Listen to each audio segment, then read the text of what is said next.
What's up guys, welcome back to the channel. Today we're going to be talking about Hyundai. We're not going to be talking about the Veloster, the Veloster Turbo, or the Veloster N, or the Elantra N, or whatever crazy Nintendo N74 Vision, whatever they're going to call that thing. We're not going to talk about that either. We're going to talk about the 3.8 liter V6 Genesis Coupe. Welcome to episode 3 of The Driver's Side.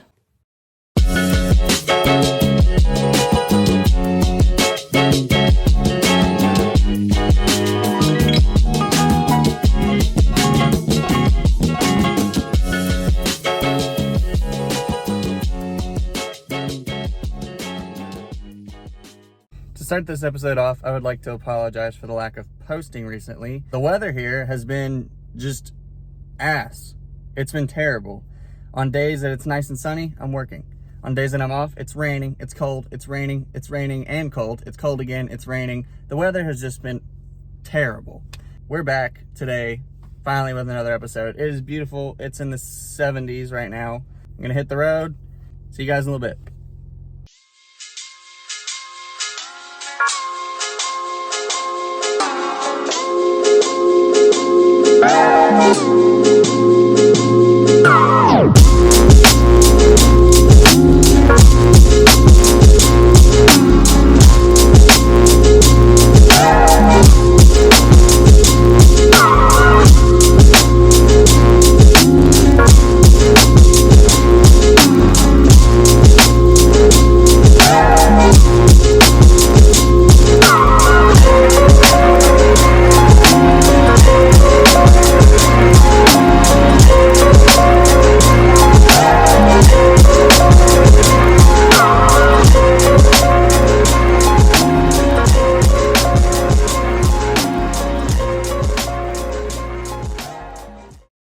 Alright guys, if you haven't already, go ahead and like this video, turn on your notification bell so you can see when I post, and don't forget to subscribe. Squirrel dog.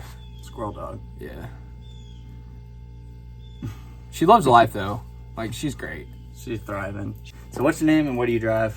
My name's Garrett Goins. I drive this 2013 Hyundai Genesis coupe. It's a 3.8. It's pretty fun. It's the 3.8 track. It's automatic. It's got the paddle shifters though, so I mean that's good. Yeah, I wasn't really looking for something, crazy. I wanted a daily driver, but something cool at the same time, something that could keep up in traffic. If it's not the fastest thing ever, don't get me wrong, but I mean it definitely does keep up with like BMWs, Infinities, like anything similar to its price range. It's gonna either, I don't know, come close to or beat. But yeah. You can't really do anything like internally to him. That's why you kind of just keep him as is. I've done a few things to it, obviously. Appearance wise, lowering spring spacers. I've got a lip on it, so nothing like stupid crazy, but nonetheless it looks decent, I think. Yeah, this is definitely like the cleanest BK2 that I've seen like in the area. I already know all of this stuff because I went to get the car with you when you bought it, but tell them, how much did you pay for this Tiburon with makeup and how many miles are on it? Funny enough, yes, I did own a Tiburon before this, so that's kind of what persuaded me to buy this, make this purchase. But it was posted for, I want to say $14,995. I walked in, got it for, I think everything together like $16. So not terrible. We had to go all the way to Bristol, Tennessee. Drove it all the way back. It was flawless. The next day I straight piped it. So yeah, it's a pretty fun car. So what's your favorite thing about the Genesis? Honestly, I like how many looks it gets. Like, I don't necessarily care for like the performance aspect in a way. I know it's a Hyundai. I mean, you can't really get much out of it in that sense, but I don't know. If you like cruise with the windows down, just play your music and shit, you'll get looks for sure. You'll definitely have some people saying shit. And it looks like something way different. I mean, the styling on it's beautiful. It doesn't look like a Hyundai, and that's, I've been asked if it was an Aston Martin, a Bentley. I've been asked if this was a Ferrari before. And no, I'm sorry, it's a Hyundai. It's Korean. It's Korean, yeah. So you talked about your favorite thing about the car. What is your least favorite thing about it? Reliability. So, story is, I was at like 102,000 miles and some change. I was on an interstate in Nashville. Probably within 30 minutes, my engine blew up from a knock that I heard, and it just completely went out. Anyways, I was on the interstate. All I hear I was probably going like close to 70. I was merging with some traffic. I wasn't doing anything crazy. I do my oil changes every 3,000 miles. So it wasn't an oil thing or anything like that. I don't know what it was, really, but, car started knocking. I turned my music down, turn my windows down or roll my windows down, hear it knocking. And then, I look over to the person I'm with and I'm like, shit, my car is toast. Sure enough, like 10 minutes later, everything just Christmas tree. We got it to Hyundai of Cool Springs, where they rebuilt the entire bottom half of the engine. Thank you, extended warranty. Why cars? What got you into cars? Fast and Furious, video games, people, why cars, and why be in the car community? Cars, I don't know. I got into cars because my family is really big into cars. My uncle being like the number one influence. We built a Fox body when I was younger. I mainly held the flashlight, but like I got to see him like slave hours and hours and hours in the garage putting this thing together. And it was a pretty cool car. He bought it for like, I want to say $7,000 at the time. It was a 5.0 Fox body. I want to say it's a 93 model. It was a POS when we got it. And then sure enough, he built it. He made it fast. Like, it was fun. He took it to shows and whatnot. So and then of course, like video games too. Everybody grew up playing Midnight Club, Need for Speed, all the fun games. But yeah, mainly family, and then it just kind of branched into me like finding my own, I guess, fit in the car community. And then I started liking like imports and stuff. I guess in high school I started really liking the Genesis coupes, just because they were kind of new at the time. I didn't really know anything crazy about motors and whatnot. I definitely do now, but especially after owning this. But yeah, if I could go back and own anything else, I would probably buy me something with like an LS platform, just so I don't have any motor problems or just motor problems. I'm sick of it, man.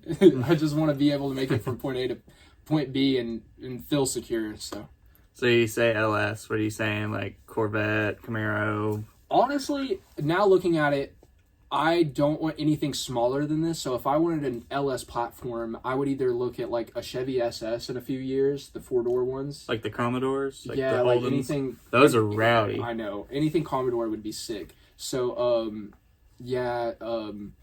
or a Camaro. Honestly, I'd be comfortable with the same size. Don't get me wrong, I love Corvettes, but it's just something that I probably couldn't daily just They're because just of so what expensive too. Yeah, even like insurance some will- C6s, you pretty much like same price you pay for this, like 14-ish. Exactly. Like I'm saying, dude, insurance will screw you. Yeah, for sure. So yeah, definitely I'm gonna stay away from Corvettes for that aspect. Okay, here's a funny one. How many Taco Bell Crunchwrap Supremes do you think you can fit in your Genesis? Like floorboard to rooftop, Okay. in the trunk, glove box. Can they be smashed? Like completely I mean, they're already smashed? flat. They're just like... Yeah, well, but like I'm saying like smashed up. sure. By that point, they're probably going to be smashed anyway. 38,000. 30, that's his number. All right. You heard it here, folks. I can do it. You don't think I can? Give me 38,000 crunch wraps and we're going to do it in this car. So that'd be a good way for this car to go out. I am looking to buy something else, so. What are you thinking of getting? Because I was going to ask future plans with the car, but I know you're trying to get rid of it and look for a different so platform. future plans for the car in this aspect are going to be, I would like to get them on wheel or get this car on wheels eventually, and then probably sell it at that point. But obviously wheels, that's everybody's bucket list thing though. Maybe I might get around to wrapping it just because I know the paint's all right on it. There's chips everywhere in the front bumper, so that's mainly why I'm wanting to do that. Might wrap it some like sherbet orange color, something like that. I don't know, sunset orange. I don't know. That'd look pretty cool, right? I mean, like, how many orange coupes have you seen around? So not many. Yeah, that's kind of my plans with it. But if I'm wanting to get something else, definitely, like I said, something with an LS platform. Yeah. I don't know what, but something affordable. Whether that be like a G8, GTO. I need an LS. GTOs are crazy too. Those are freaking crazy cars. Yeah. I do like the G8s too. I've seen a couple around here, and I'm starting to kind of like them a little more than the GTO. Like, I do like the 2 doors, but something about just like the crazy front end with the 4 doors. Exactly. And like, same platform. You ever seen them? I don't condone takeovers, but I'm sorry, but G8s going sideways looks so good. It's just the elongated car. Just, I love it. I love it. Question putting an LS in this, but that would be a lot of work. It would be so much work. An American motor in a Korean car like this, do you know how much wiring and electronic bullshit you'd have to go through?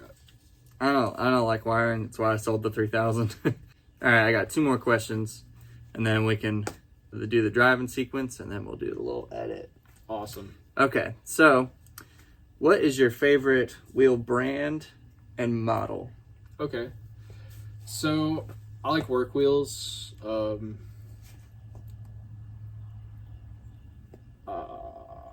I'm gonna be basic and say VSKS, just because, like, you can throw them on anything. They do look good on everything. Last question is, what advice or tips do you have for anybody looking to get into the Genesis coupe platform?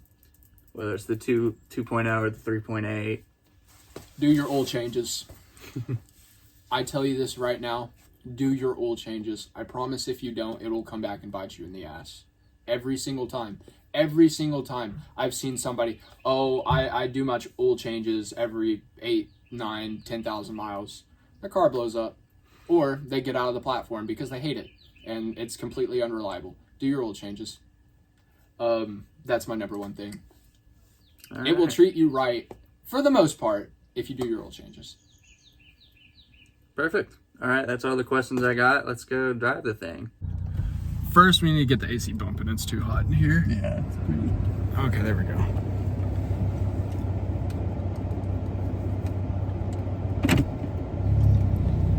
Here we go. My toxic trait is that I think that my IS sounds like this when I'm driving down the road. I mean, it's got like Kmart version of this rumble. And I only hear it when I'm barely... You said Kmart version? Yeah. Oh my god. Pull the window down so we can get some exhaust sounds.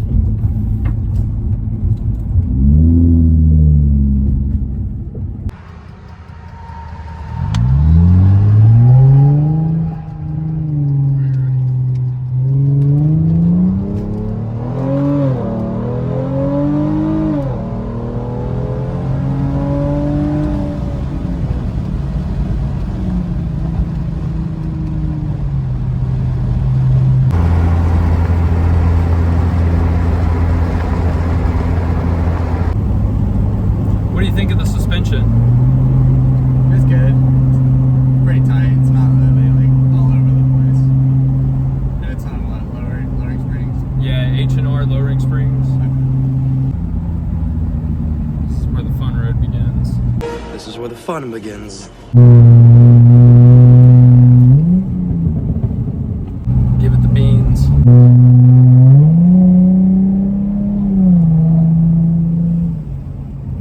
So if there's anything that you would change about this car after driving it for there's so many squirrels on the road.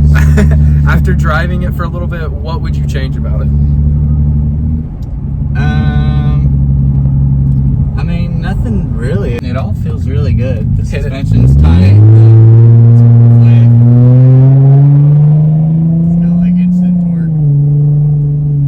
A good amount of horsepower. It's a really solid car.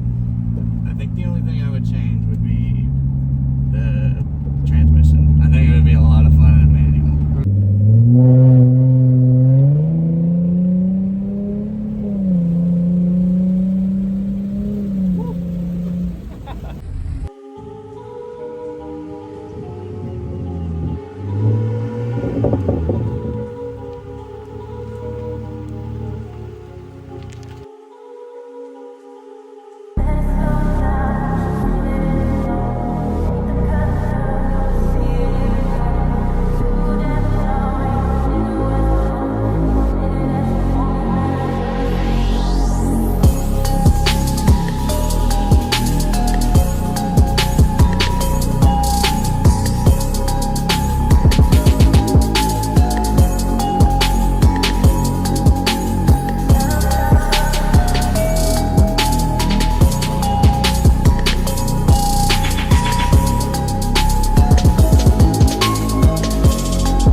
All right, guys, so that's all I have for today's episode. Huge shout out for Garrett for coming on the show. It was a blast. Hope you had a good time. Yeah, it was fun. Well, thanks for having me. No problem. Hope the 3.8 Genesis coupe was something of interest. It's definitely the fastest one I've reviewed so far. Granted, it is episode 3, but Hey, you're getting there. So. I'm getting there. All right, you got any shout outs or anything like that you want to add? Honestly, shout out Cohen. He's definitely getting up there in the car community. It's been cool to see him like go from literally knowing nothing about cars to starting his own YouTube channel. I think it's pretty cool. So hell yeah. All right. Thanks guys for watching. Don't forget to like, comment, subscribe, hit the notification bell so you can see when I post, and I'll see you in the next one.